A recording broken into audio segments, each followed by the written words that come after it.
Yo, what's up, guys? It's your boy Ange, one half of the duo, giving you a solo commentary in this GOAT match. I am playing Thunder Chaos Dragon, and my opponent Christian, he is playing Beast Down. So I get the start.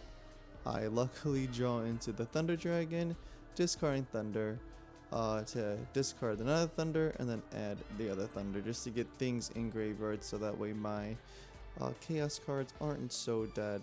So as I proceed to this game, I just set one and ultimately pass, giving it to my opponent. Now Christian, he is going to start off with the reinforcement of the army, searching the exile force, which is very strong in GOAT format since it has the option of player priority to get rid of those pesky monsters, especially when you use the exile force on the Buster Blader or Chaos Sorcerer. But he is going to go crash right into the Cyber Jar, which is a little tech choice I play just to power through my deck a little bit, just so I could see those Chaos monsters and so I could see those the Holy Trinity, which I don't right now, but getting the Heavy Storm, setting the Night Assailant, and getting those disruptions for the opponent's turn is very strong. Now the opponent has the same advantage, but right now it doesn't technically matter because that Night Assailant is really just gonna halt him in his tracks. So I have part of the Trinity, I get the Graceful, and then I discard the Tsukiyomi and the Thunder Dragon, loading up my Chaos Engine. Now I really need to get rid of this Night Assailant, so I'm just trying to think what to do. So I book a Moon it, and then I get the knock on there just to banish it.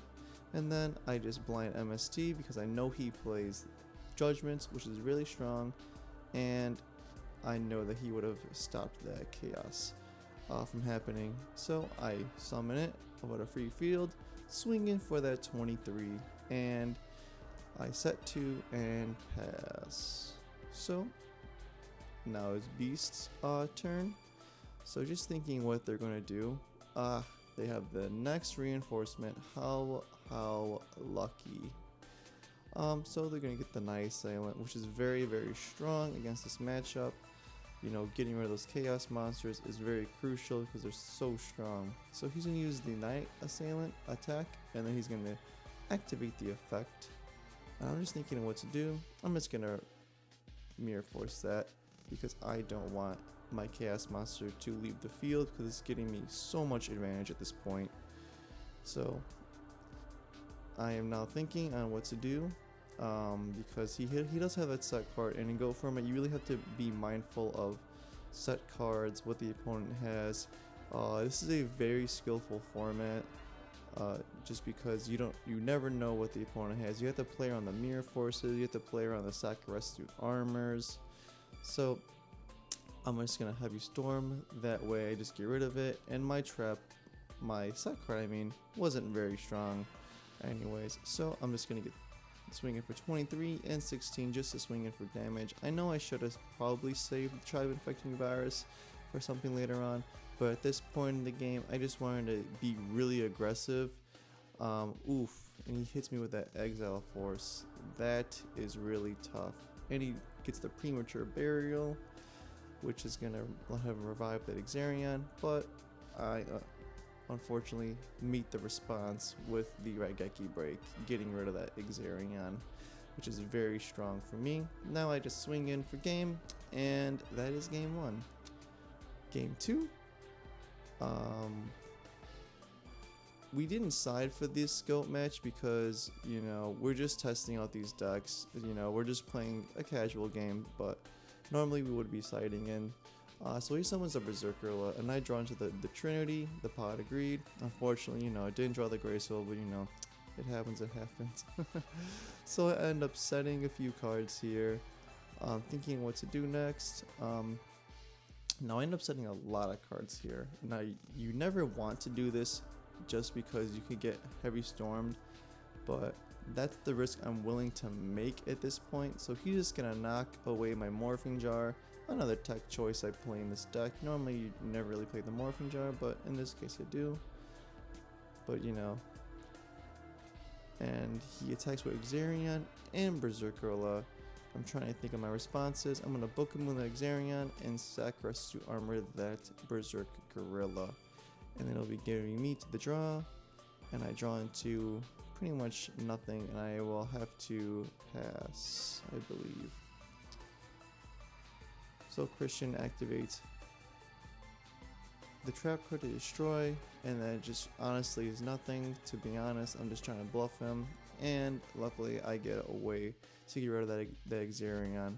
But he has the Berserk Gorilla, and he deals in 2,000 directly to the face. But luckily, on my turn, I draw into the, I activate my set card, Snatch Steal, attack for 2k, pass out and over. On his standby, he gains 1,000. Now he's kind of in a really bad position, but luckily he had the Bazoo the Soul Eater, and he swings right over that Berserk Gorilla, getting rid of it. Now that was a really good draw that he had. Getting rid of that Berserk Gorilla, all that pressure is now gone on the field. So, and now I activate Thunder Dragon to add the Thunder Dragon, just loading up my graveyard so that way my Chaos Engine is now live. And I'm just trying to think about, you know, what my next play is, especially in this deck and facing such a control-based deck. Chaos normally has a really tough matchup against those kinds of decks where they can kind of slow the pace down to their own tempo. But luckily I had the cheese card, the Cyberjar once more, so I set... Oh, this is ridiculous now. I just set up the 2 moths, and then I had the Tribe Infecting, and also the Breaker, which is so busted. You know, so much pressure is applied on this board now, because now he has to deal with 2 moths and then you know, pretty good starter monsters. So, but you know, he drew the Trinity and he knocked away the Magician of Faith.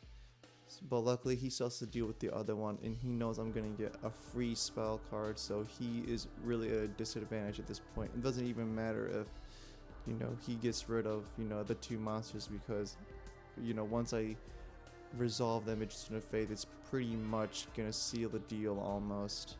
So he just sets 1 monster, sets in 2 spells and traps. So I activate them off, getting Greed, resolving Greed, and then I go ahead and get the knock on it.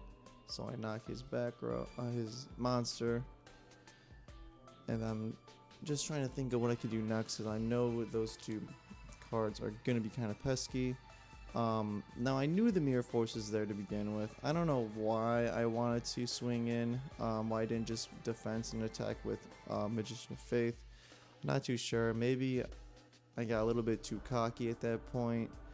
I should not have done that, but you know, he summons Exarion. It's met with a Raigeki break, and then he passes on over to me. I set 1, and then I have the Tribe attack. And now he is left at 19, and while I am still at the 58. Now this is a huge disadvantage for him, because those 2 set cards aren't really doing too much. Otherwise he probably would have activated them now. And you can see that he has the Judgment in hand, which really isn't going to do much for him. But he has the Exile Force to get rid of that monster. Now I go into Dekoichi, drawing me a card. Going digging deeper, I attack with the Dekoichi. Dekoichi's not that strong, but you know, you gotta do what you gotta do. And then he has the Breaker, gets rid of the back row, which is a bluff. And then he attacks over Dekoichi. Ooh, and then he judgments my Night Assailant, and then I go ahead MST, and I win by the top deck. Thank you guys all for watching this video. I want to give a huge shout out to my boy Christian for being involved in this future match. Also, don't forget to like, comment, and subscribe to the videos. We have new videos every Monday and Wednesday. So, without further ado, we'll see you guys later.